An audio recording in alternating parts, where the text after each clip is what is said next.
While I was drying my tears at the wake for my only son, I heard the cold voice of Carla, my daughter-in-law, cut through the silence of the room.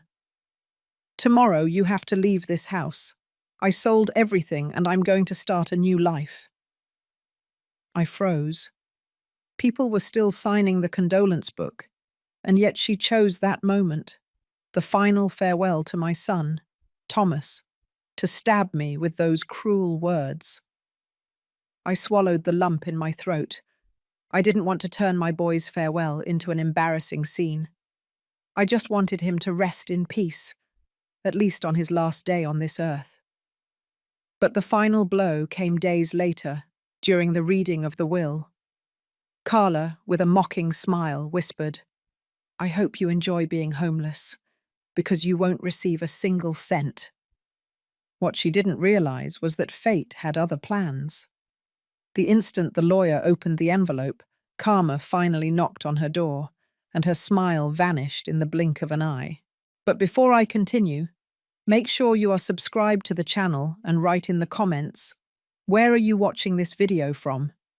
We love to know how far our stories are reaching. My name is Margaret Miller.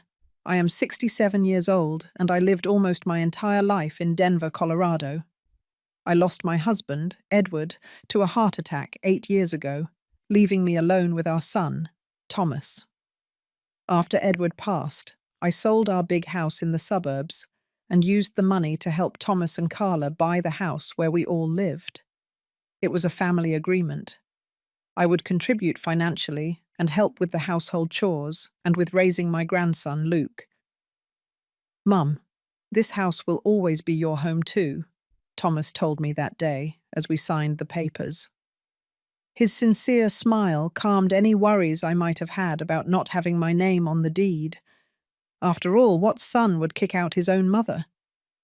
For the first few years, everything seemed to work well.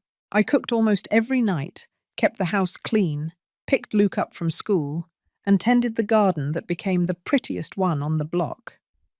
I didn't mind doing these tasks. It was my way of contributing to our family. But things began to change subtly after Thomas was promoted. Carla started making comments. "Margaret, do you really have to use the blender so early?" "Oh, I think this house is getting small for 3 adults, don't you think?" Small comments that alone seemed harmless, but together formed a pattern that I ignored out of love for my son and my grandson. Then, on an ordinary Wednesday morning, I got the call that would change everything. Thomas, my 42-year-old boy, had suffered a brain aneurysm while at work. When I got to the hospital, he had already passed. The funeral was 3 days later. The church was full of flowers and familiar faces, everyone in shock at the sudden passing of someone so young. I sat in the front row, holding the hand of 9-year-old Luke, trying to be strong for him while my own heart was shattered. It was as the last guest was leaving that Carla approached. Her elegant black dress contrasted with her dry, calculating eyes. She waited until we were relatively alone, with only a few distant relatives still gathering their belongings. "Margaret," she said, her voice low but firm. "Now that Thomas is gone, we need to be practical. Tomorrow you have to leave the house. I already have an interested buyer, and I want to move to Miami with Luke." I was paralyzed. "Carla, we just buried my son. Our son. How can you think of selling the house now? And where do you expect me to go?" Her gaze was icy. "That's really not my problem, is it? The house is in my name. You must have saved something all these years living for free." "For free?" My voice failed. "I gave $180,000 for the down payment on this house, not counting everything I do daily." "No proof," she interrupted, shrugging. "It was a gift for your son, not for me. And now he's gone." Before I could reply, Carla walked away to talk to her brother, Gregory, who shot me a nasty look from across the room. I sat there, my hands shaking, unable to comprehend the cruelty of that moment. That night, alone in the room I had occupied for 5 years, I couldn't sleep. I remembered all the little clues I had ignored. Carla, hiding correspondence from Thomas, conversations abruptly interrupted when I walked into the room, documents quickly shoved into drawers. I had been naive, relying on my son's protection without thinking about what would happen when he wasn't here anymore. As I organized a few things, I found a small box Thomas had given me 3 months earlier. "Hold on to this, Mum. Don't tell anyone you have it. It might be important one day," he had said. At the time, I thought it was just some sentimental keepsake. I opened the box with trembling hands and found a key with a small note. "Safe Deposit Box 247, First National Bank. Password, Grandma's birthday." Next to it was a business card for a lawyer, Richard Sanders, with a handwritten note. "If anything happens to me, see Mr. Sanders immediately." A shiver ran down my spine. Did Thomas know? Had he anticipated that I would need protection? With my heart racing, I put the key and the card in my purse. For the first time since Thomas's death, I felt a small flame of hope. The next morning, Carla knocked on my bedroom door at 7:30 a.m. "I need you gone before noon," she announced coldly. "The real estate agent is coming to photograph the house at 1 p.m. "Carla, please," I pleaded. "I helped pay for this house. Where do you expect me to go so fast?" She sighed impatiently. "There are shelters for people your age, or maybe one of your friends can help. Frankly, Margaret, you should have prepared better for your old age instead of depending on my husband." "My son," I corrected, feeling a rage I rarely experienced. "And this house is partly mine too." "Prove it," she challenged me, an arrogant smile on her lips. "Is your name on any document? Any contract?" "No." "Then you have until noon." I didn't argue anymore. Instead, I began to pack my things, putting everything I could into 4 large suitcases and some boxes. Family photos, memories of Edward, gifts Thomas had given me over the years, everything I could carry. The rest, including furniture I had brought from my old house, would have to stay. As I packed, I heard Carla on the phone with someone, probably her brother. "I finally got rid of her," she laughed. "You won't believe how much they're offering for the house.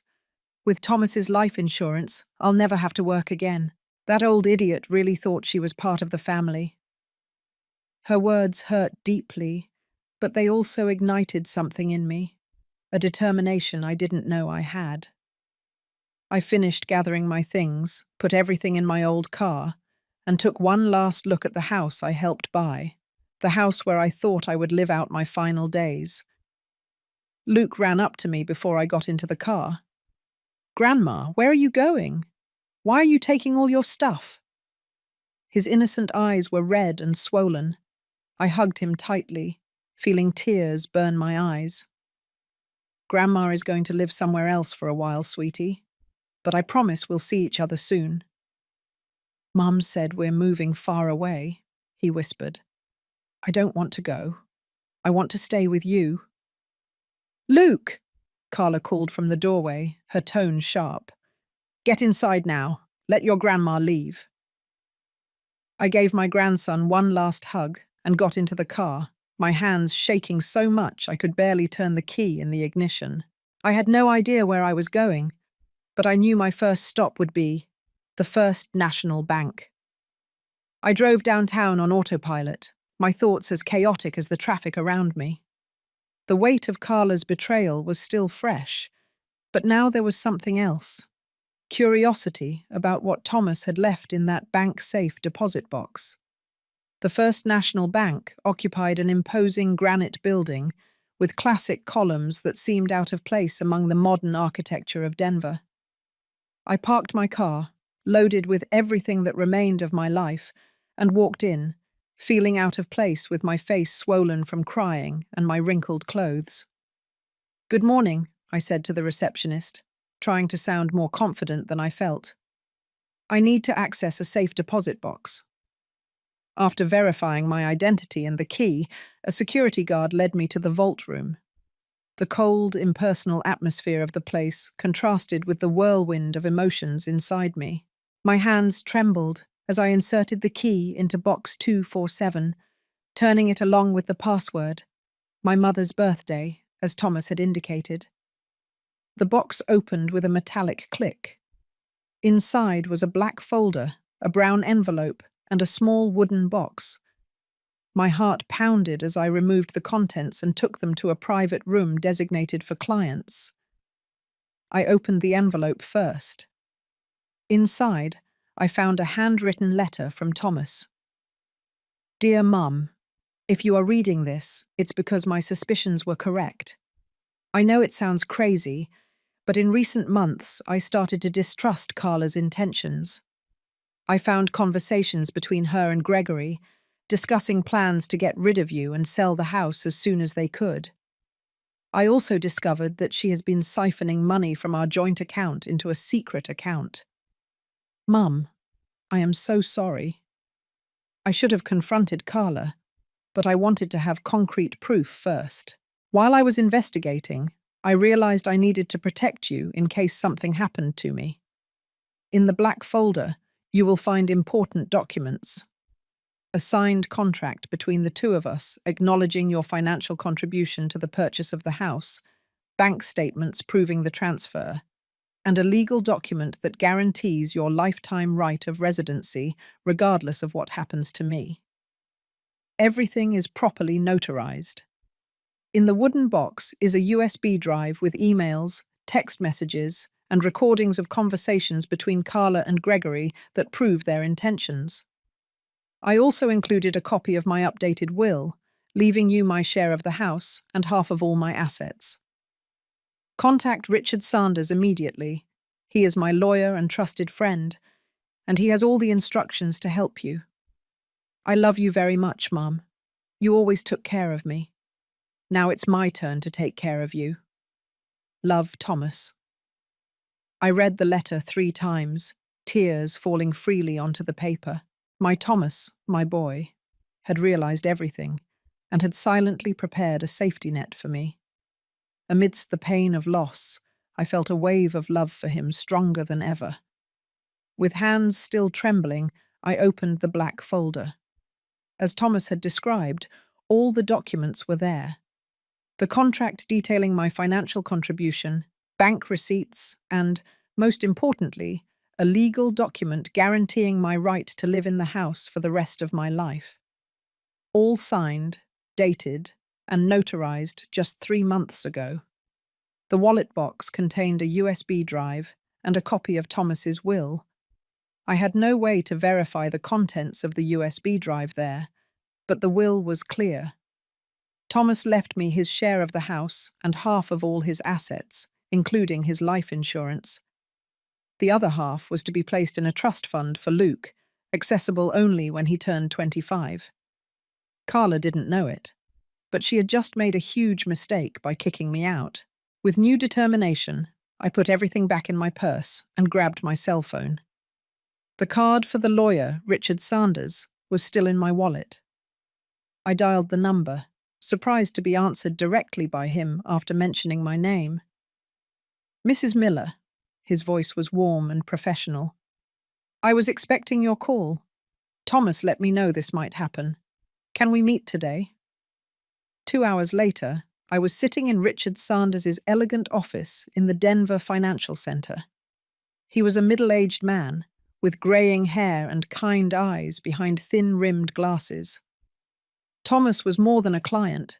He was my friend, Richard explained as he examined the documents I had brought. He came to see me about 4 months ago, very worried. He said he had discovered something unsettling about his wife. What exactly did he discover? I asked. Richard hesitated briefly. Thomas found emails between Carla and her brother discussing plans for a future without you in the house. He also discovered suspicious bank transfers. He was investigating discreetly, gathering evidence. And he suspected Carla might... My voice broke. unable to complete the sentence. Thomas never explicitly mentioned fearing for his life, Richard replied cautiously, but he was certainly worried enough to take extraordinary preventive measures. Richard connected the USB drive to his computer, and we spent the next hour reviewing its contents. There were dozens of emails between Carla and Gregory, some dated back more than 2 years, discussing how it would be easier if I wasn't in the house, how Carla was tired of having a nosy old lady controlling her life. But the most shocking were the recent messages. After we get rid of her, we can sell the house and split the money. Thomas never needs to know how much we really got. Carla to Gregory, 3 months earlier. Remember that doctor you met? Could he help with the little life insurance problem? 5 years is a long time to wait. Gregory to Carla, 2 months earlier. I felt a chill as I realized the implications. Were they talking about hurting Thomas? Was it possible? Is this enough for an investigation? I asked Richard, my mouth suddenly dry. It's circumstantial, but definitely concerning, he replied gravely. I'm going to forward it to a colleague who handles criminal cases. Meanwhile, we have a more immediate problem to solve: getting your house back. Richard typed quickly on his computer and printed several documents. This is a formal cease and desist warning I'll send to Carla today, informing her of your legal rights to the property and demanding immediate access. I also prepared an emergency restraining order request to prevent any sale of the house until the court can review the case.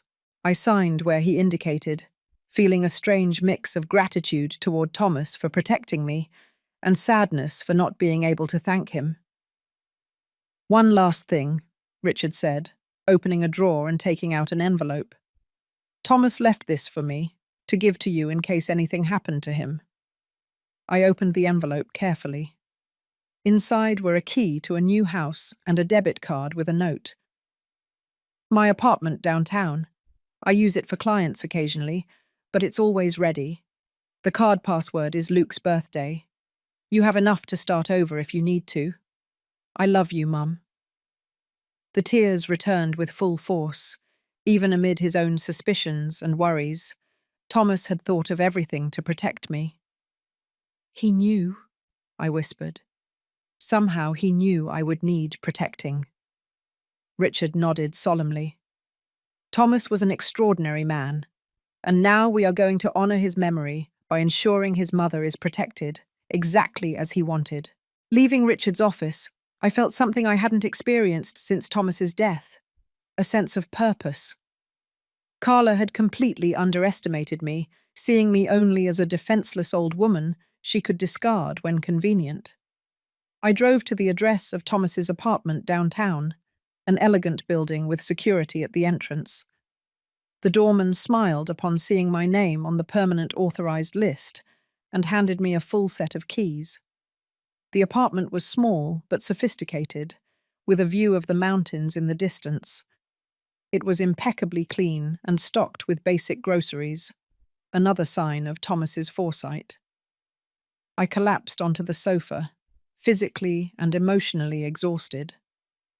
As the sun set over Denver, I picked up my phone and saw 3 missed calls from Carla.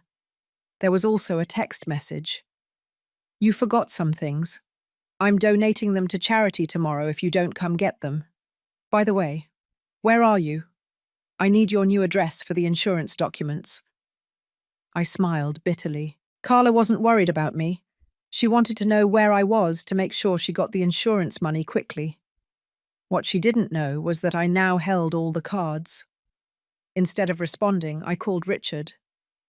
I think it's time to call a meeting, I said, with a firmness in my voice that surprised me. I'd like to see the look on Carla's face when she discovers that her perfect plan has just fallen apart. 3 days passed since Carla kicked me out of the house I helped buy. 3 days in which I adjusted to Thomas's apartment downtown, a refuge he had predictably prepared. 3 days planning the moment I would reclaim not only my dignity, but also justice for my son. Richard Sanders organized everything meticulously. The meeting would be at his office at 10 a.m. Carla received a formal notification requesting her presence to discuss urgent matters regarding the estate of Thomas Miller. She didn't know I would be there, nor did she imagine what was about to happen. That morning, I dressed carefully, a conservative navy suit I had bought years ago for Thomas's wedding. I wanted to appear respectable, serene, and above all, in control. No longer the submissive mother-in-law who could be discarded like old furniture. I arrived at Richard's office 30 minutes before the agreed time. He greeted me with an encouraging smile. "Are you ready for this, Margaret?" he asked, offering me a cup of tea. "More than ready," I replied, surprised by my own conviction. It's time for Carla to understand that she underestimated not just me, but Thomas too. At 5 minutes past 10 a.m., the receptionist announced Carla's arrival. Richard led me to an adjacent conference room where I could hear everything without being seen initially, a small tactical advantage he suggested. Through the slightly ajar door, I saw Carla enter the main office.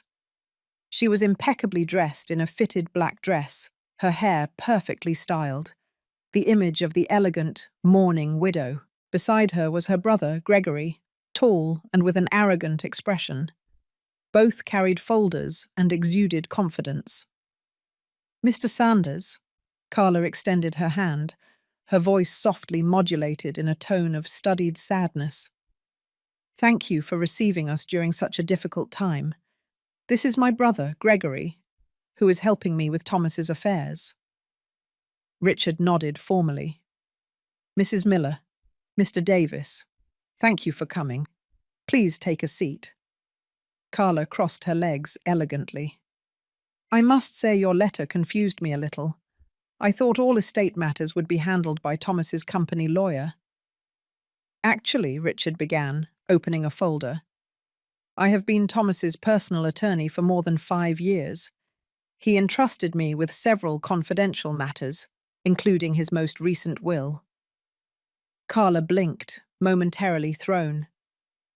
"Most recent will? I'm not aware of any will other than the one we made together when Luke was born. That is precisely the reason for this meeting," Richard continued, his voice professional. "Thomas made significant changes to his will approximately 3 months ago, with specific instructions to be implemented immediately after his passing." Gregory leaned forward, his tone aggressive. "What kind of changes? And why would Thomas do that without informing Carla?" Richard ignored the second question. "The changes primarily concern the distribution of assets and shared residency. But before we go into detail, there is someone Thomas wanted to participate in this discussion." That was my cue. I took a deep breath and walked into the room. Carla's face instantly transformed. Shock and then barely contained rage crossed her features before she managed to compose her mask of civility.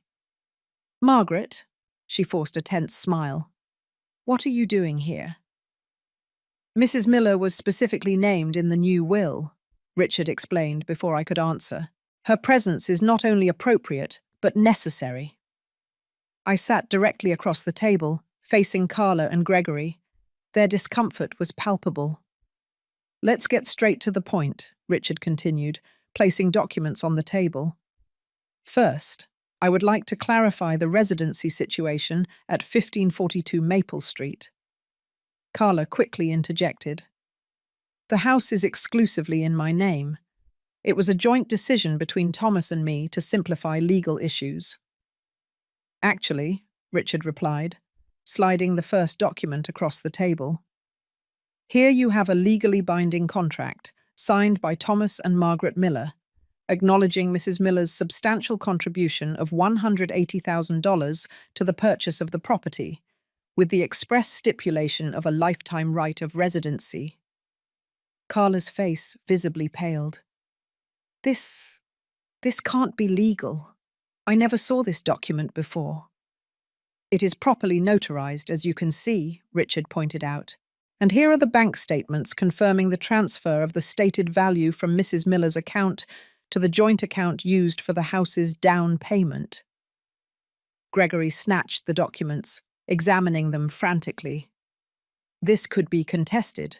Thomas could have been coerced. By his own mother? Richard asked, raising an eyebrow. That would be difficult to prove, especially considering Thomas also left this. He played a recording on his computer. Thomas's voice filled the room. I am recording this as an additional record of my free and conscious decision to legally acknowledge the financial contribution of my mother, Margaret Miller, toward the purchase of our house. This document guarantees her right to reside in the property for the rest of her life, regardless of any future circumstances. I am doing this of my own free will, without any coercion. Tears came to my eyes, hearing my son's voice, so clear and decisive, even though he was no longer here. Carla and Gregory exchanged alarmed looks. Their strategy was rapidly falling apart. There is more, Richard continued, relentless. Thomas's updated will clearly specifies the division of his assets. Half to Luke in a trust fund accessible at 25 years old, and half to Margaret Miller, including his share of the house and 50% of the life insurance benefit. Carla stood up abruptly. This is ridiculous. Thomas would never do this. We are going to contest these documents. You are free to try, Richard replied calmly. But before you make that decision, perhaps you'll want to consider this. He turned his monitor to show a series of emails and text messages between Carla and Gregory. The color completely drained from Carla's face. Thomas sought me out a few months ago with concerns about suspicious activities, Richard explained. He had discovered quite disturbing communications and inexplicable financial transfers. As his lawyer, I suggested he gather evidence, which he did meticulously. Gregory tried to regain control. This is an invasion of privacy. Thomas had no right to access Carla's private communications. He actually had every right to investigate suspicious activity in joint accounts, Richard countered. And the content of these communications is concerning, to say the least. Discussions about getting rid of the old lady, selling the house without Thomas knowing the real value, and even some unsettling references to speeding up access to the life insurance. My stomach churned hearing this confirmed out loud.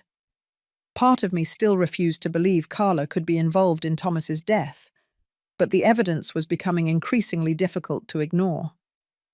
Carla looked ready to collapse. Her face alternated between extreme pallor and red patches of rage.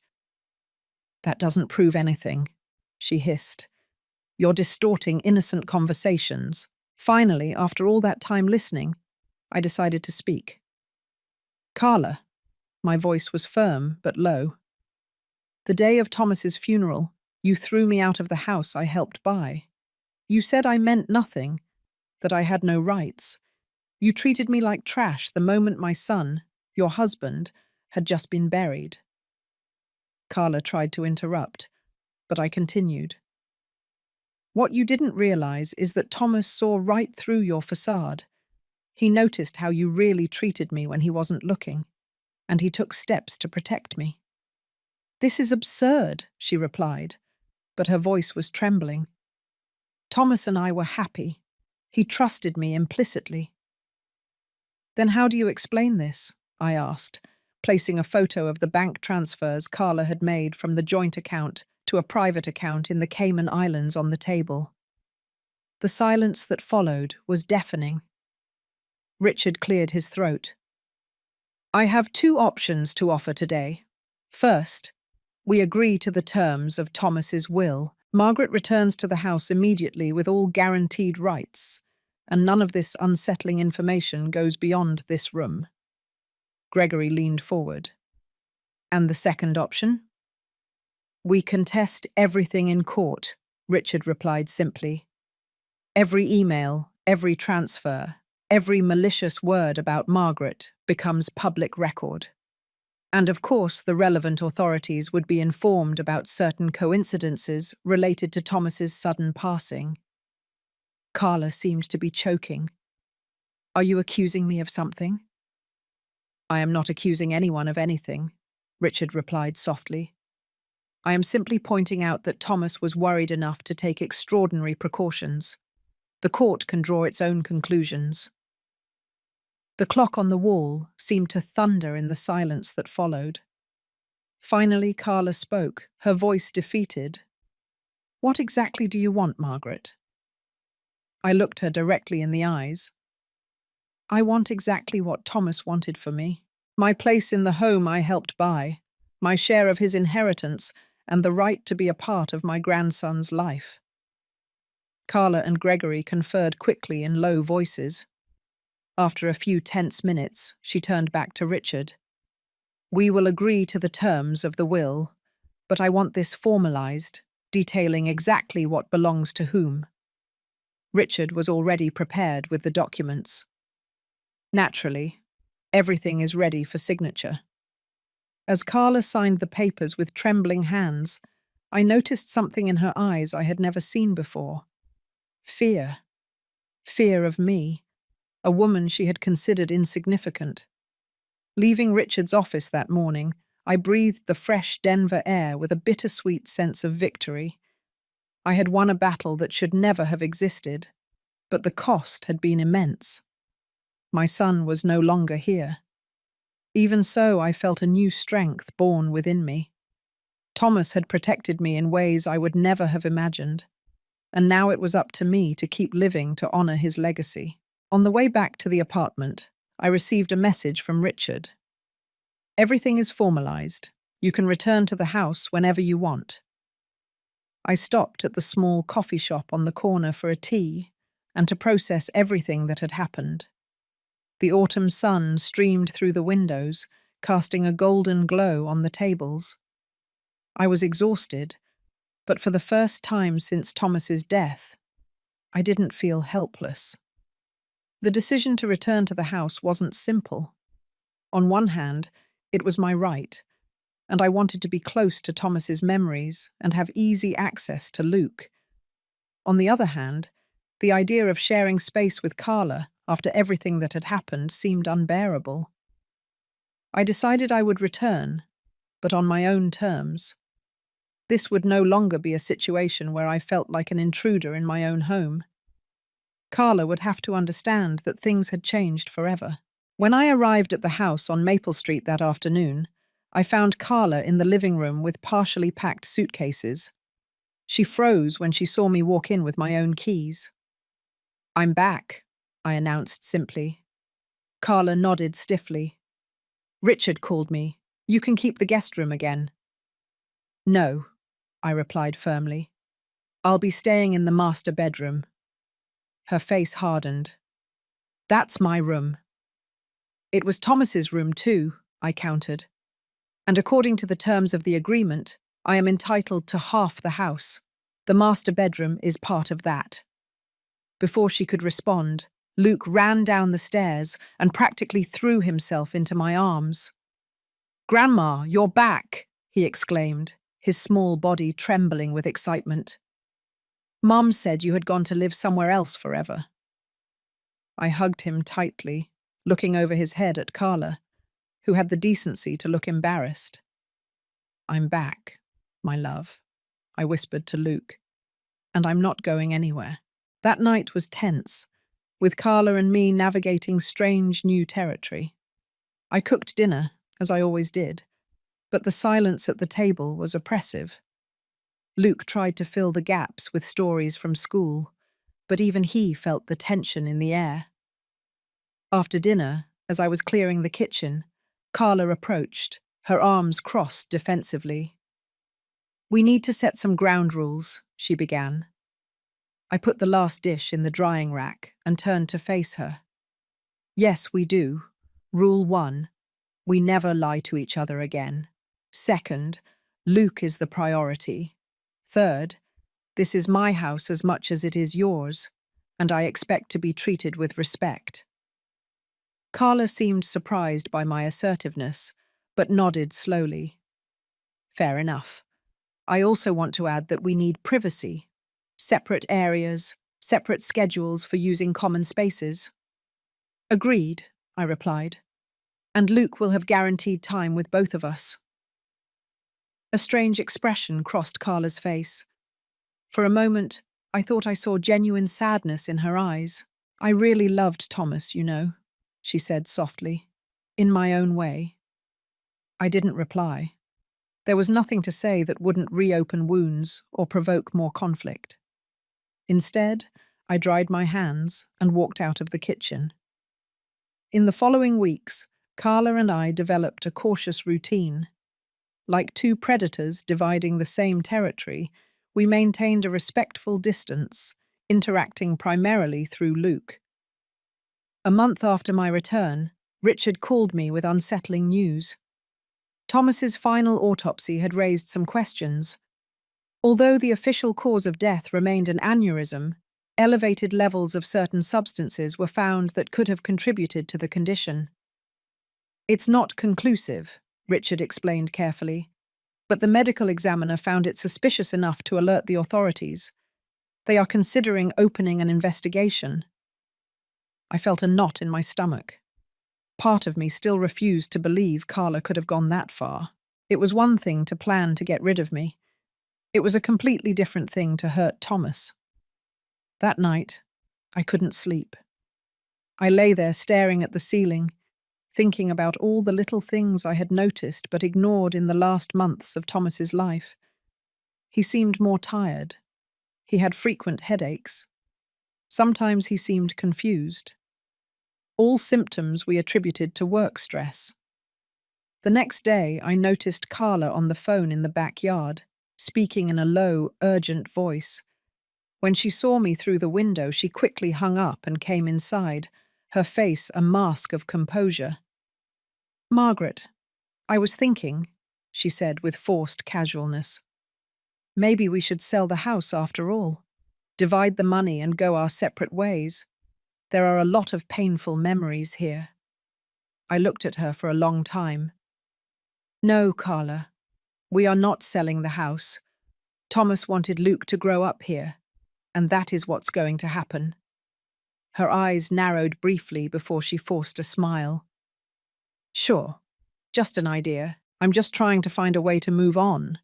That afternoon, I received a call from Detective Garcia of the Denver Police Department, requesting a meeting to discuss the circumstances of Thomas Miller's passing. I agreed immediately. The detective was a middle-aged man with sharp eyes that seemed to notice everything. We met at a nearby coffee shop, away from the house and Carla. "Mrs. Miller, we are investigating some inconsistencies related to your son's death," he explained after introductions. "Did you notice any changes in his behavior or health in the months leading up to it?" I told him about the tiredness, the headaches, the moments of confusion. "And what about Mrs. Carla Miller? What was your relationship like?" I hesitated. Despite everything, accusing my daughter-in-law of murder was an extremely serious step. "On the surface, they seemed fine," I replied carefully. But Thomas had discovered some financial irregularities in the months before his death. He was investigating discreetly. The detective took notes. "We are aware of those transfers. We also discovered that Mrs. Carla Miller significantly increased Thomas's life insurance about 6 months ago, apparently without his knowledge." I felt a knot in my stomach. I hadn't known that. "We are also investigating a connection between her brother, Gregory Davis, and a doctor who recently lost his license for questionable practices," he continued.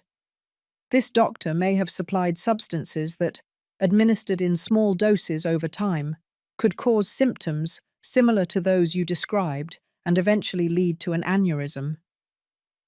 My world seemed to fall apart again. The possibility that Thomas had been slowly poisoned, right under my nose, was unbearable. "What happens now?"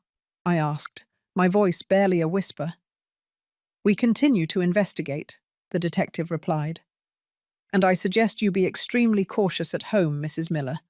Do not mention this conversation to Carla. 2 days later, while Carla was at work and Luke was at school, I did something I never imagined doing.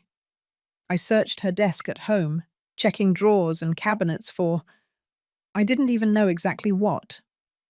At the back of a file drawer, I found a folder labeled Insurance T.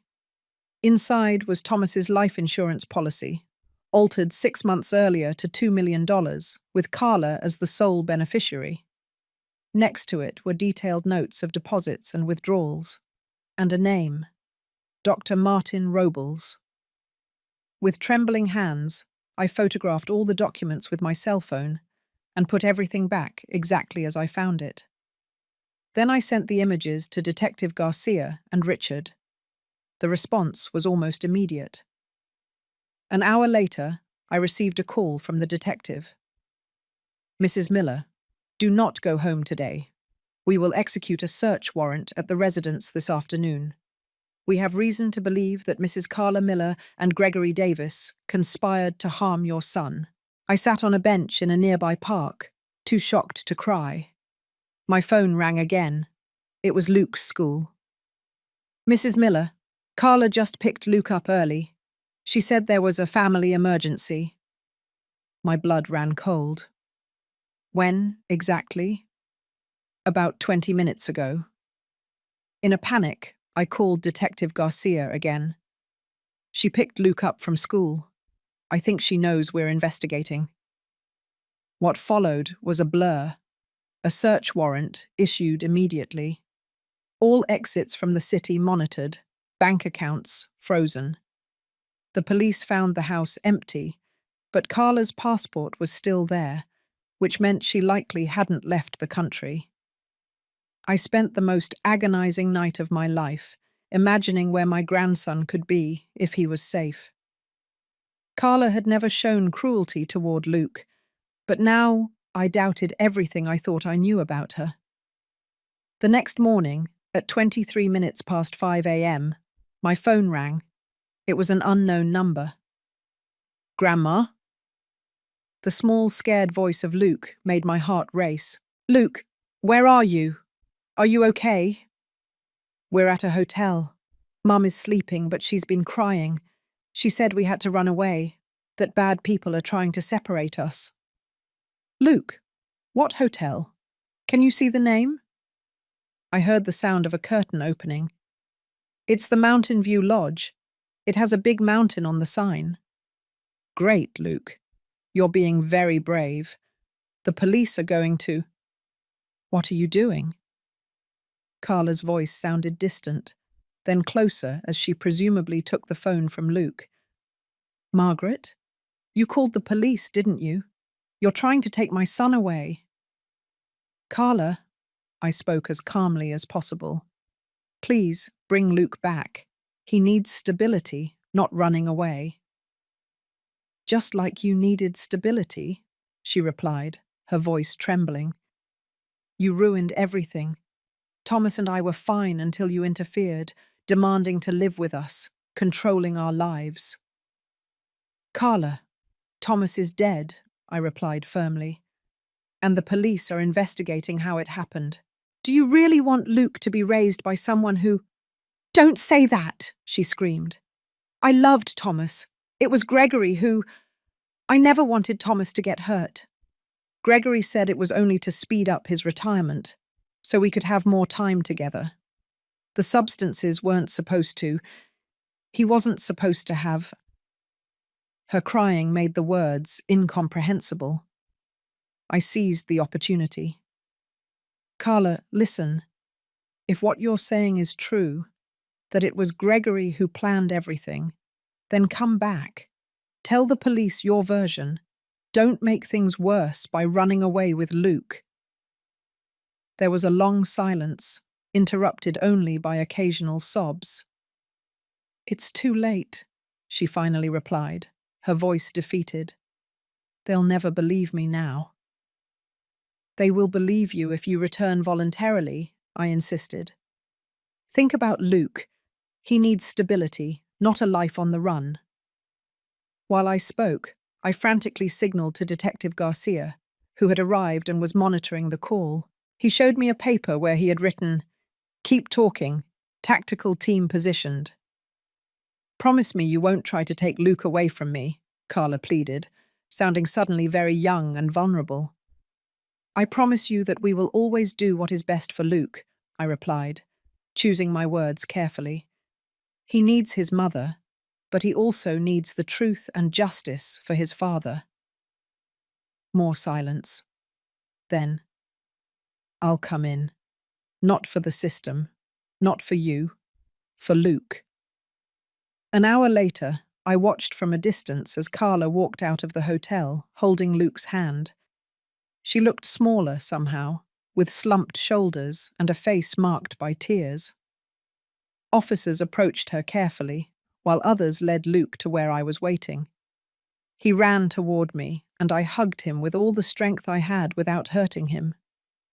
"Grandma, is Mom in trouble?" he asked, his eyes wide and frightened. "The situation is complicated, my love," I replied honestly. "But we'll get through this together somehow." As I watched Carla being put into the police cruiser, I felt a confused mixture of emotions: rage, sorrow, grief, and, surprisingly, a small measure of relief. The truth, however painful, was finally coming to light. I hugged Luke tighter, feeling his small head on my shoulder. Thomas might be gone, but part of him lived on in this child, and I would do anything to protect him, just as Thomas had done for me. The weeks following Carla's arrest were a whirlwind of statements, court hearings, and difficult decisions. As Luke's grandmother, I became his temporary guardian while the legal process unfolded. At 9 years old, he was too young to fully comprehend what was happening, but old enough to know that his life would never be the same. The case quickly became a local media sensation. "The Denver Black Widow," they called Carla, as reporters crowded outside our house, hoping for any crumb of information. I kept Luke away from them and the news, preferring to explain the situation in my own words, in an age-appropriate manner. "Did Mom do something very bad?" he asked me one night as I tucked him in. His large eyes, so much like Thomas's, looked at me with a mixture of confusion and sadness. "Sometimes adults make very bad decisions," I replied carefully, "and then they have to face the consequences of those decisions. Your mother is talking to people who will decide what happens now." "But will she come back?" The question I feared. "I don't know, sweetie. It might be a long time until we know." The truth was, Carla had agreed to testify against her brother Gregory in exchange for a reduced sentence. According to her confession, Gregory had devised the plan to kill Thomas slowly with substances that would simulate a natural health problem. Carla admitted to knowing about the plan and doing nothing to stop it, but insisted she had never actively participated in administering the substances. That part had been Gregory's. Dr. Martin Robles, the doctor who supplied the substances, was also arrested and agreed to cooperate. His license had already been revoked for questionable medical practices, and he faced serious charges that could keep him in prison for the rest of his life. One Dichiki, about 2 months after Carla's arrest, Richard invited me to lunch. We chose a small Italian restaurant away from the media and curious glances. "How is Luke?" he asked after we placed our orders. "He's having good days and bad days," I replied honestly. "He started therapy last week. The therapist says he is processing the trauma normally for his age." Richard nodded, his hands clasped on the table. "And how are you holding up, Margaret?" The question took me by surprise. I had been so focused on taking care of Luke, dealing with lawyers and the police, that I had barely had time to process my own feelings. "I'm functioning," I finally replied. "It's all I can do for the moment." "You know, Thomas would be very proud of how you are handling all this," Richard said softly. "He always spoke of your strength." I felt tears welling up. "I don't feel strong. Sometimes I feel like I'm just faking it for Luke. Sometimes faking strength is the very definition of strength. Richard smiled gently. But I called you here to discuss something specific. Gregory's trial is scheduled to begin in a few weeks.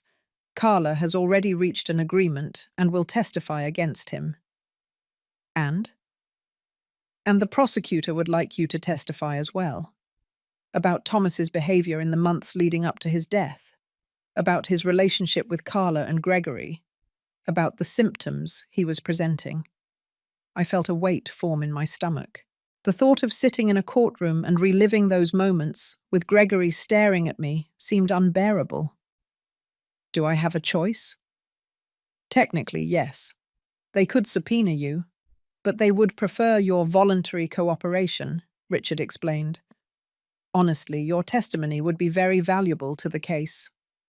I took a deep breath. And what about Luke? Will he have to testify too?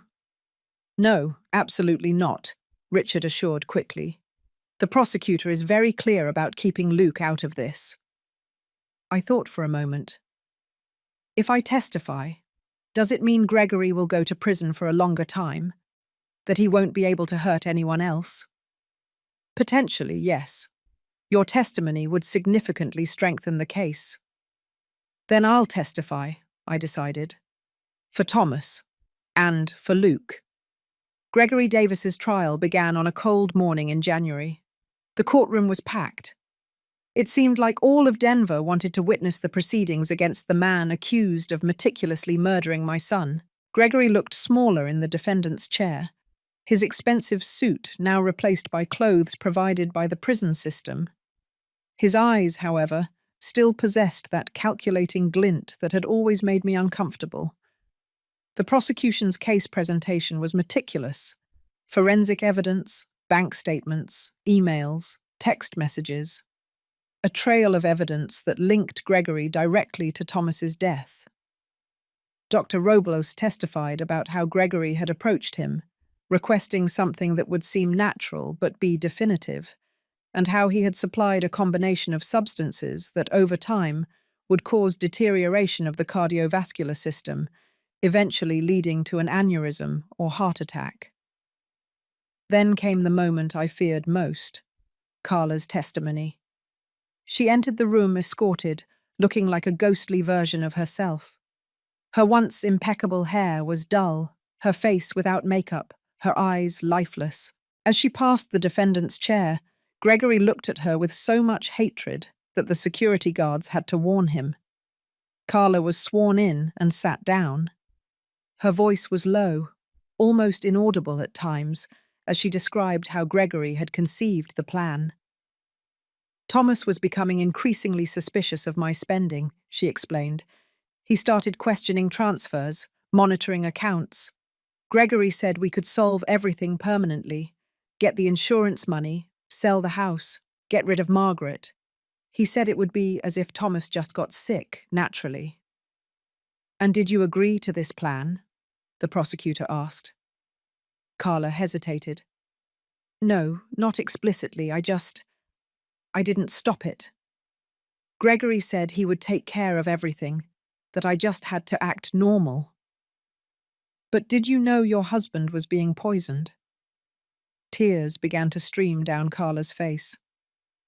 I suspected. Thomas started having constant headaches, tiredness. I told Gregory we had to stop, but he said it was too late, that we had to see it through. And what did you do with that information, Mrs. Miller? Nothing, she whispered. I did nothing. From the gallery, I watched her face as she spoke. Part of me wanted to feel satisfaction seeing her reduced to this, confessing her complicity in my son's death. But what I felt, surprisingly, was a deep sadness. What kind of void existed in Carla's soul that allowed her to witness her husband's slow suffering without intervening? When it was my turn to testify, I walked to the witness stand with trembling legs, but my head held high. I spoke about Thomas's last months, the headaches, the occasional confusion, the sleepless nights. I described how he had become more reserved, how he seemed worried about something he wasn't sharing with me. Thomas came to me about 3 months before his death, I told the court. He gave me a key and a lawyer's card. He told me to hold on to it and not tell anyone. And did you know what that key was? The prosecutor asked. Not at the time. Later, I discovered it was the key to a bank safe deposit box that contained evidence he had gathered against Carla and Gregory, suspicious bank transfers, recorded conversations, emails. So your son suspected something was wrong? Thomas was always observant. I think he started noticing patterns, inconsistencies. He was investigating discreetly. When the defense attorney began his cross-examination, he tried to paint me as a resentful mother-in-law, inventing stories to get revenge on Carla. Mrs. Miller, isn't it true that you never liked Carla? That you resented her marriage to your son? I looked him directly in the eyes. I wanted to like Carla. I tried for years. But no, I didn't resent her marrying Thomas. I resented the way she treated me when Thomas wasn't looking. How she tried to isolate me from him. How she made me feel like a burden in my own family. And isn't it convenient that you now have custody of Luke and control over all of Thomas's assets? Wasn't that what you wanted all along? I felt the rage rising, but I kept my composure. What I wanted was my son alive. What I wanted was to see my grandson grow up with his father. What I have now is a traumatized child who lost his father and, for all practical purposes, lost his mother too. There is nothing convenient about that, sir. The trial lasted 3 weeks. In the end, the jury took only 4 hours to reach a verdict. Gregory Davis was found guilty of first-degree murder and sentenced to life in prison without the possibility of parole. Carla, due to her cooperation agreement, received a sentence of 15 to 20 years for complicity in homicide. With good behavior, she could be eligible for parole in 10 years. When the judge pronounced the sentences, I didn't feel the relief or satisfaction I expected. Justice had been served, yes, but Thomas was still dead. Luke was still without parents, and I still had to pick up the pieces of our shattered family. Outside the courthouse, a reporter shoved a microphone toward me. Mrs. Miller, how do you feel now that justice has been served for your son? I looked at the camera, thinking of thousands of people watching, expecting tears or satisfied revenge. There is no true justice for murder, I replied simply. Only consequences. Thomas won't come back, no matter how long Gregory Davis spends in prison. My focus now is my grandson, ensuring he grows up knowing how much his father loved him and trying to build some form of normalcy in our lives. I walked away from the cameras, exhausted to the bone. In the car, I looked at the grey winter sky and let the tears finally come, not for the verdict, but for the long road still ahead of us, Luke and me. That night, after tucking Luke in, I sat in the kitchen with a cup of tea and my favourite picture of Thomas. He was smiling broadly on his college graduation day, young and full of promise. "We did it, son," I whispered to the photo. "Not how you planned. Certainly not how I would ever have imagined. But we did it. Now I'm going to take care of your boy, and I swear he will grow up knowing what kind of man his father was." The house was silent, except for the ticking of the clock and the occasional creak of the old beams. Our house, mine and Luke's now, a new beginning, built on the ashes of a tragedy. As I looked around the kitchen where I cooked thousands of meals, to the living room where Thomas played as a child and later settled in to watch games with Luke, I realized that this house held more good memories than bad. And maybe, with time and effort, we could create even more. For the first time in many months, I allowed myself to feel a small seed of hope.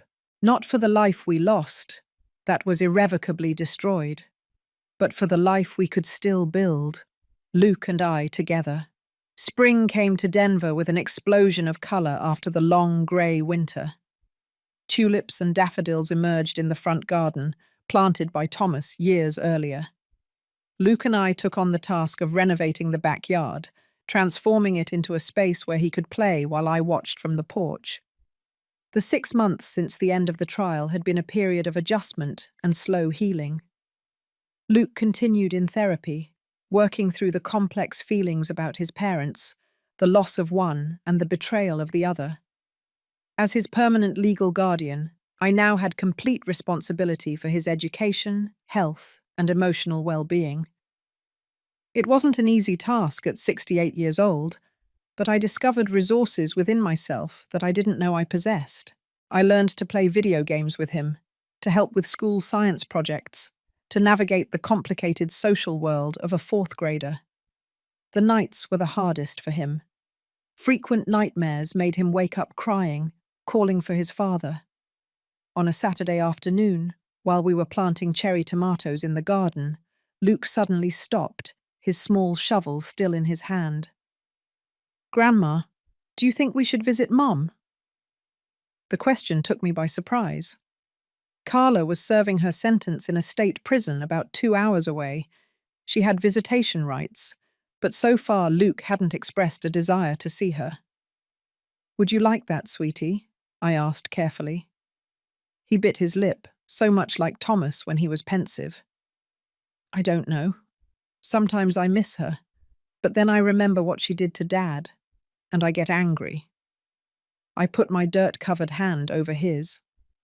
"Those feelings are completely normal, Luke. You can miss her and still be angry about what happened. Both can be true at the same time. Do you visit her?"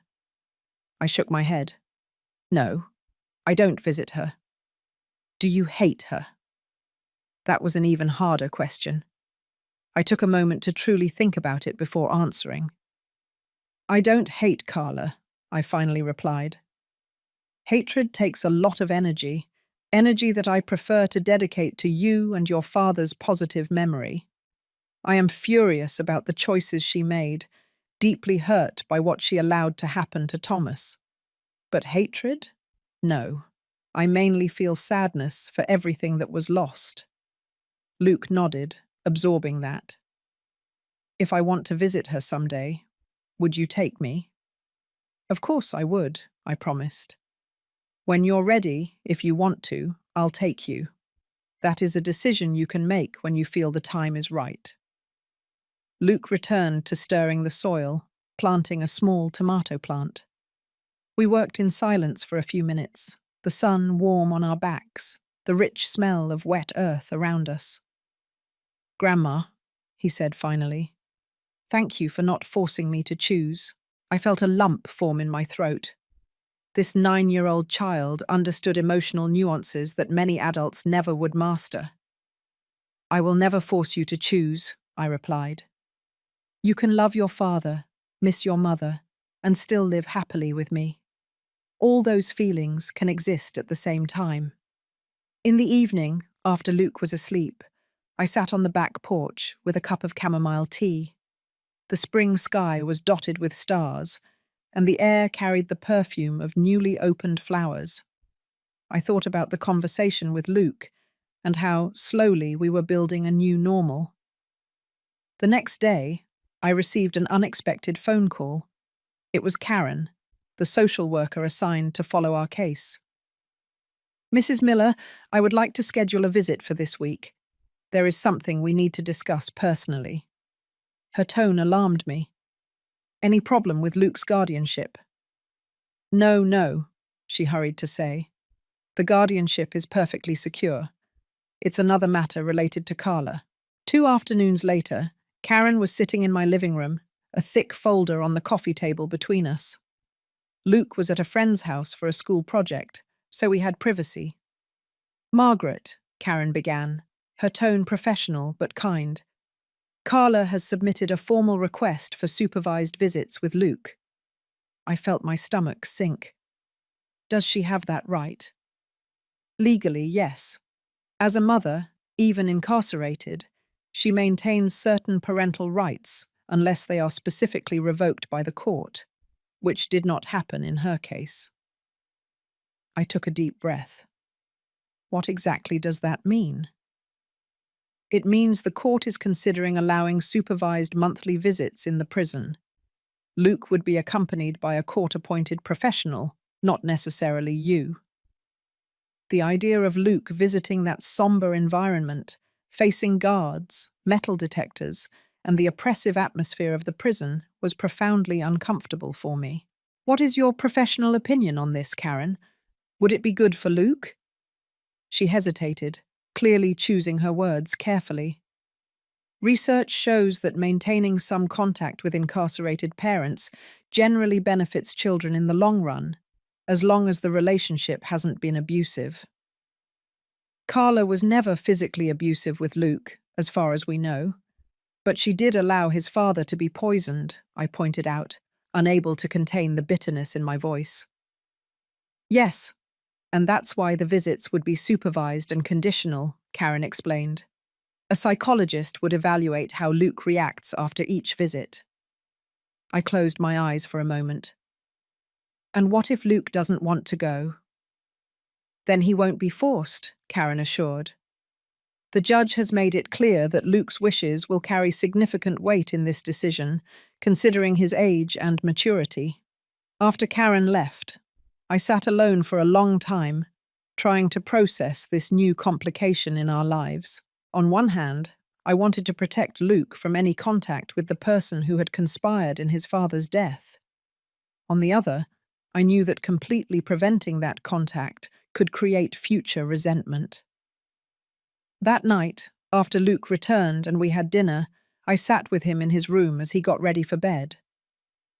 Luke, I need to tell you something important, I began, carefully choosing my words. Your mother has requested to visit you. His eyes widened. Here? Is she getting out of prison? No, not here. They would be visits in the prison once a month, and only if you want to, sweetie. No one will force you to do this if you're not ready. Luke was silent, distractedly pulling at a loose thread on his blanket. Do you want me to go? He finally asked. I want you to do what you feel is right for you, I replied honestly. You don't need to decide now. Think about it. Talk to your therapist at the next session. He nodded slowly. Can I think about it for a while? All the time you need, I assured. 2 weeks later, Luke sought me out after dinner while I was washing the dishes.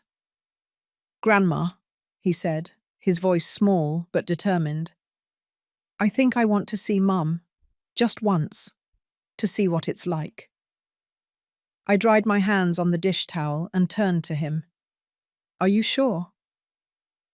Dr. Michelle said I can go once and see how I feel, he explained, referring to his therapist, and that I don't need to keep going if I don't like it. Then that's what we'll do, I agreed, pulling him into a hug. Just one visit, and then we'll decide the next step. The first visit to the state prison was as tense and uncomfortable as I feared. Luke was visibly nervous as we went through security, his eyes wide at the high walls, fences, and armed guards. We agreed that I would wait in the visitors' area while he, accompanied by the social worker Claire, would meet Carla in the supervised visitation room.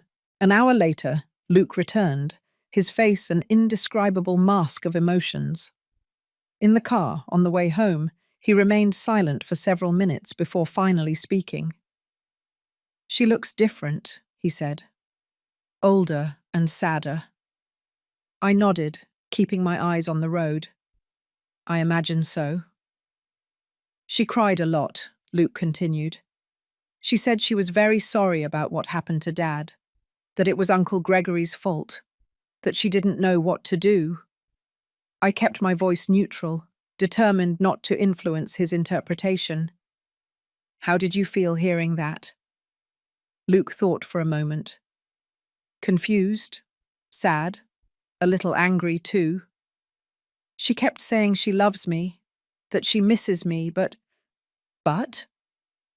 If she really loved me that much, Why did she let that happen to Dad? Why didn't she save him? The wisdom of that child left me speechless for a moment. That's a very important question, Luke, and a very difficult one. I told her that, he continued. I asked her why she didn't save Dad if she knew what Uncle Gregory was doing. My heart raced. And what did she answer? She just cried more and said she was scared that Uncle Gregory threatened her. But I don't know if I believe her, Grandma. I reached out and squeezed his hand gently. Sometimes we don't know what to believe, and that's okay. You were very brave today. I want to go home now, he said simply. The following week, Luke's therapist called us for a joint session. She explained that Luke was processing very complex feelings about the visit.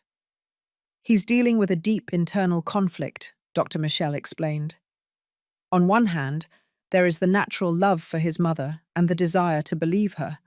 On the other, there is the growing understanding of the severity of what happened and the feeling of betrayal. What can we do to help him? I asked. Keep doing exactly what you've been doing, Margaret.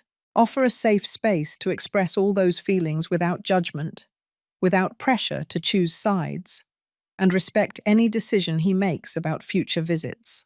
Luke decided not to visit Carla again in the following months. Instead, they began exchanging letters, a form of communication that gave Luke time to process his emotions and respond when he felt ready. I read all of Carla's letters before giving them to him to ensure the content was appropriate, but I never censored anything or read the responses he sent. Summer arrived with long, hot days. Luke joined a little league baseball team, and I spent my evenings watching his games, applauding every hit, offering comfort after every loss. Our social circle naturally expanded.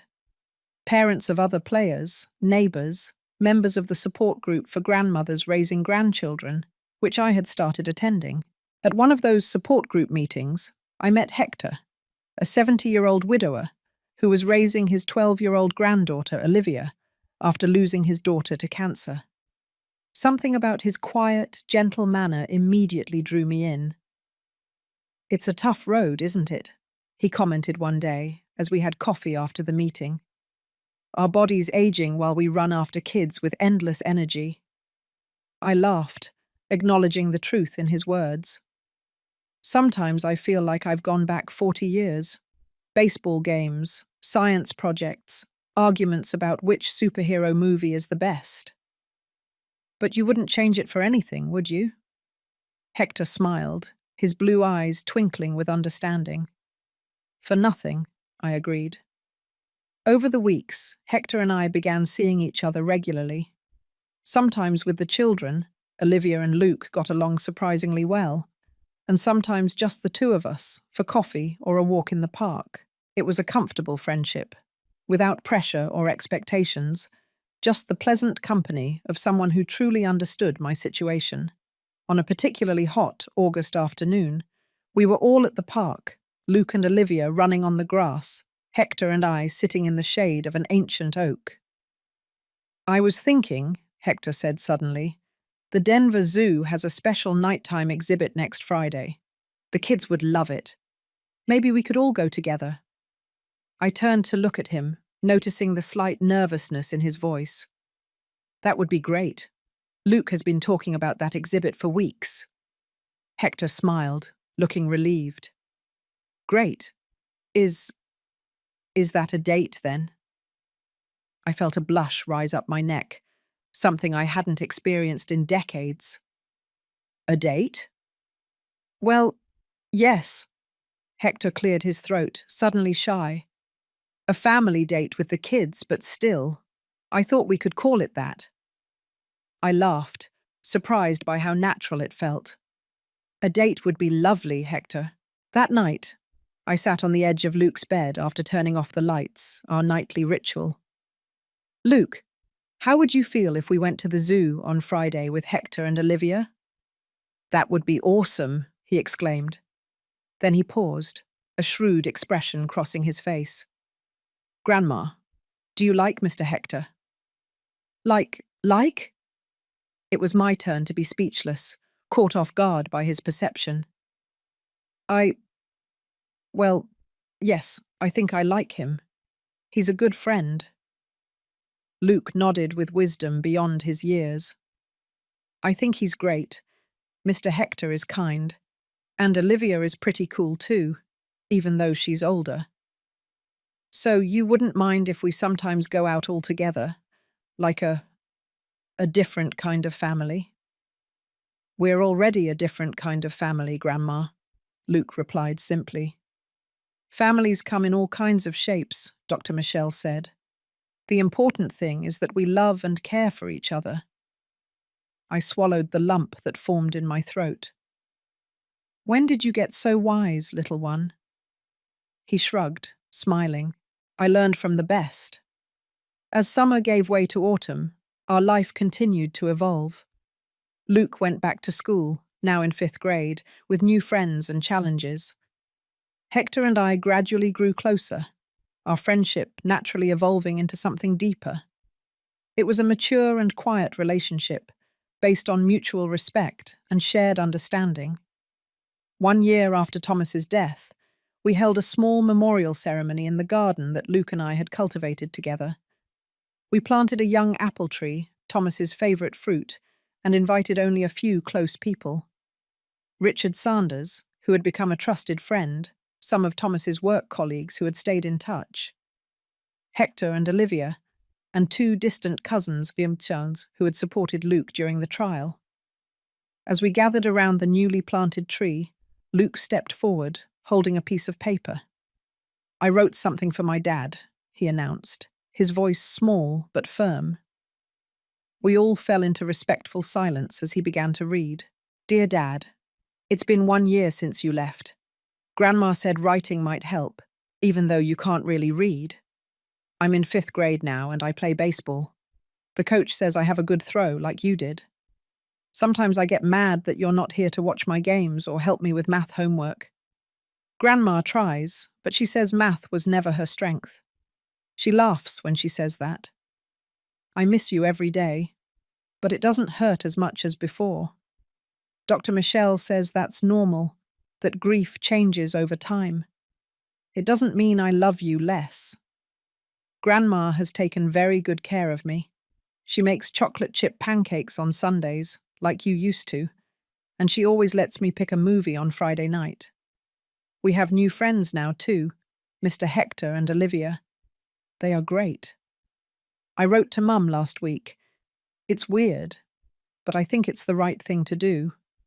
I'm still angry at her, but Dr. Michelle says I can be angry and still care about someone at the same time. I promise I'll remember all the things you taught me. How to tie my shoes, how to make the perfect baseball pitch, and how to be kind even when it's hard. I love you forever, Luke. When he finished reading, there wasn't a dry eye in the garden. Luke carefully folded the paper and put it in a small hole he had dug near the tree, covering it with soil. That way Dad will always know how I'm doing, he explained. That night, after everyone left and Luke was in bed, I sat on the porch looking at the newly planted tree, its delicate silhouette against the night sky. You would be proud of him, Thomas, I whispered into the quiet night air. As proud as I am. I felt a peace I hadn't experienced for a long time. The life we had now wasn't the one we had planned. It certainly wasn't the one Thomas had imagined when he prepared that secret safe deposit box to protect me. It was a life built from the ashes of a tragedy, marked by deep scars. But it was also a life filled with love, new connections, and growth. Luke was flourishing, learning to navigate complex emotions with wisdom beyond his years. I had discovered reserves of strength I never knew I possessed. And perhaps most surprising, I had found a new purpose and even a new chance at companionship with Hector, something I never imagined possible at 68 years old. Life goes on in ways we can never predict, I murmured to the night, a melancholic smile on my lips. Right, son? A gentle breeze rustled the apple tree's leaves, as if in reply. And for a moment, I felt Thomas close again, his love enveloping us as it always had, unconditional, protective, and eternal. Nothing would erase what we had lost. Nothing would change the terrible choices Carla and Gregory had made. But the future was still ours to mold. Mine, Luke's, and now Hector's and Olivia's too. An unconventional family built not only by blood, but by choice and love. 3 years passed since that first memorial tree was planted in our garden. Luke was now 12 years old, growing fast, his features increasingly similar to Thomas's. He excelled in baseball, had a small group of loyal friends, and continued his sessions with the therapist, though only monthly now. Our expanded family had found a comfortable rhythm.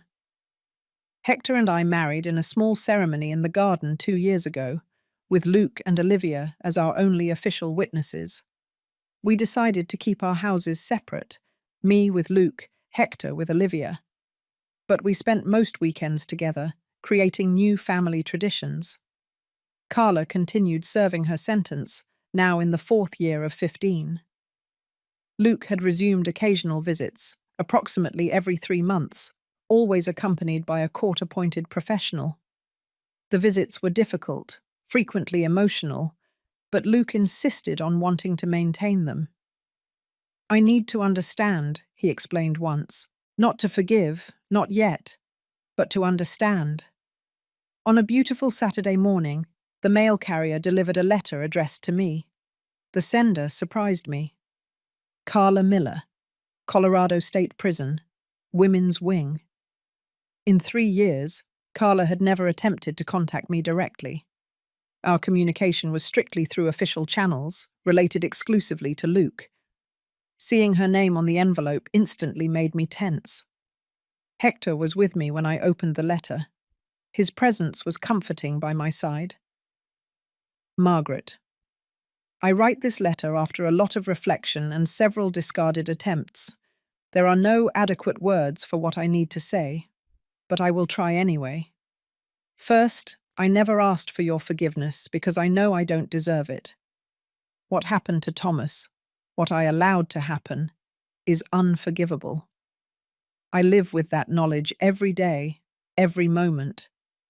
But today, I am not writing about forgiveness. I am writing to thank you. I thank you for giving Luke stability and love when I destroyed his world. I thank you for allowing him to visit me, for never speaking ill of me to him. I know from our conversations, for letting him form his own opinions, even when it would be easier for you to teach him to hate me. Luke tells me about baseball, about school, about you and Hector and Olivia. He talks about Thomas's tree in the garden, about how you add a new plant every year. He seems balanced, happy within the realm of possibility, and that is entirely thanks to you. I am also writing to tell you that I have stopped fighting for a reduction of my sentence. I refused the last parole hearing. I will serve the full 15 years. It is the least I can do. Finally, I want you to know that when I get out of here, I will not interfere with the life you have built. Luke will be 21 years old then, an adult, capable of deciding what relationship he wants to have with me, if any. I will fully respect that decision. Thomas was right to protect you. He always saw what I refused to see, the strength and heart that you have. I was not worthy of either of you. With respect and gratitude, Carla. When I finished reading, I realized I was crying. They weren't tears of sadness, nor of rage, but something more complex, an acknowledgement of the terrible weight we all carried, and perhaps a small relief from that belated admission. "Are you going to answer?" Hector asked gently. "I don't know," I replied honestly. "I need to think." For days, I carried that letter with me, rereading it in quiet moments, trying to understand my own conflicting emotions. I had not forgiven Carla. I doubted I could ever completely forgive her. But there was something in her letter that seemed genuine. a glimpse of the person she perhaps could have been in other circumstances. A week later, I sat down at the kitchen table and began to write a reply. Carla, I received your letter. It was unexpected, but I appreciate your honesty. I cannot offer you forgiveness. It is not mine to give. Thomas was the one who would need to forgive, and that opportunity was taken from him. But I acknowledge your decision to take full responsibility by serving your full sentence. It is a step in the right direction. As for Luke, I will continue to do what I have always done. Put him first. This means allowing him to maintain some kind of relationship with you, to the extent that it is healthy for him. It also means protecting him from any further harm. He is growing into a remarkable young man, kind, thoughtful, sometimes profoundly wise for his age. I see a lot of Thomas in him, not just in appearance, but in character. I believe that when the time comes, Luke will make his own decisions about his future relationship with you. I will not interfere in those decisions, whatever they may be. Margaret. It was a short reply, without emotional effusiveness, but honest. I sealed the envelope and put it in the mail the next day. As the years went by, Luke kept growing, transforming from a child to a teenager. At 15 years old, he was almost as tall as Thomas had been, with the same easy smile, the same contagious laugh. His visits to Carla had become less frequent, now only twice a year, but he maintained regular correspondence with her. One evening, after returning from one of those visits, Luke sat with me on the porch, looking out at the memorial garden we had expanded over the years. The original apple tree was now producing its first fruits, and around it grew rose bushes, lavender shrubs, and a small wooden bench where I frequently sat to read. "Grandma," Luke began, his voice now deeper, a sign of full adolescence. "I always wanted to ask you something, but I never found the right moment." "You can ask anything," I replied, putting down the book I was reading. "Do you think Dad knew what was going on? About what Uncle Gregory and Mum were doing?" The question took me by surprise. In all these years, Luke had never asked so directly about the details of Thomas's death. "I think he suspected something was wrong," I replied carefully. "That's why he took steps to protect me, to protect us. He left the safe deposit box with the evidence, the apartment, everything prepared." Luke nodded slowly. "I've been thinking a lot about that lately, about how Dad must have felt, suspecting but unsure, imagining if his own wife could be doing something like that. It must have been unbearably difficult for him. You know what's strange? The older I get, the harder it is to remember specific things about him, how his voice sounded exactly, or what it felt like when he hugged me. But at the same time, I feel like I understand him better now than when I was a kid." I reached out and squeezed his shoulder. "I think that's natural. Our memories change, but our understanding deepens. And you have so much of him in you, did you know? Not just in looks." Luke smiled, a bittersweet smile. "Mum said the same thing today. She said sometimes it's hard for her to look at me because I look so much like him." We sat in silence for a moment, contemplating the garden and the stars beginning to appear in the night sky. "You know, Grandma," Luke said finally, "I think I understand now why you never tried to make me hate Mum, even after everything that happened. You knew I would need to figure out my own feelings about it." "Complicated feelings are part of being human," I replied. "Anger, love, disappointment, longing, they can all coexist at the same time. No one can tell you how to feel, not even me." "I hate her for what she did," Luke admitted, his voice low. "Or at least I hate her actions, what she allowed to happen. But I can't hate her completely. Does that make me a terrible person?" "That makes you a human being," I replied firmly, And an extraordinarily compassionate human being, considering everything. Luke nodded, seeming to find some comfort in my words. There's something else I wanted to tell you. I decided I want to study law, like Dad. I want to help people like us, families affected by crimes. My heart swelled with pride. Your father would be so proud of that choice. You think so? He asked, suddenly sounding like the younger boy he once was. I'm absolutely sure, I replied. Later that night, after Luke went up to his room, I sat alone in the garden, under the soft moonlight. I thought about Thomas, about how he had foreseen the need to protect me, about how his love continued to guide our lives so many years later. Look at the man your son is becoming, I whispered to the night wind. Look at how he transforms pain into purpose, how he finds his way through the darkness. You prepared him well for this, even in the short time you had with him. Somewhere, I imagined Thomas smiling, that gentle smile that Luke had inherited. Not because I thought he could truly hear me, but because keeping his memory alive in that way gave me strength. At 74 years old, I had lived through more than I ever imagined. I lost a husband, then a son. I faced unimaginable betrayals and deep sorrows.